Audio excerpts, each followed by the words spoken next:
مولانا طارق جمیل صاحب عالم اسلام کی وہ عظیم شخصیت ہیں کہ جنہوں نے پیغام محبت کے ذریعے پوری دنیا میں اسلام کا پرچار کیا۔ امت مسلمہ کے لیے چاہت، اخلاص، فکر اور وفا کا ایک حسین گلدستہ مولانا طارق جمیل۔ مولانا طارق جمیل صاحب مسلمانان عالم کے لیے ہدایت کا روشن چراغ ہیں۔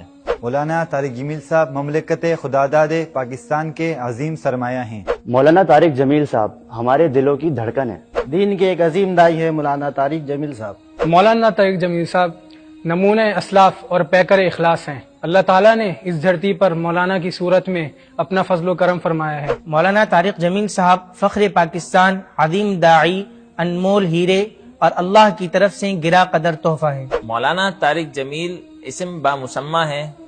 جیسے تاریک رات کی اندھیری میں اجالے کا سما ہوتا ہے، ایسے ہی راہ بھٹکوں کے لیے مولانا راہگیر ہے۔ ہم پوری دنیا کے لیے اللہ کا پیغام لے کر چلنے والے ہیں، اور جو اللہ کا پیغام لے کر چلتا ہے اس کا سینے میں انسانیت کی ہمدردی ہوتی، محبت ہوتی، ان کے گناہ سے نفرت ہوتی ہے کہ اپنے سینے کو نفرت سے صاف کر۔ اور اگر ہمارے نزدیک کوئی بالکل غلط ہے تو ہم اس کے لیے سینہ کشادہ کر کے اس سے محبت کرتے ہیں، اس کو پیار دیتے ہیں تاکہ اللہ کرے وہ صحیح راستے پر آ جائے۔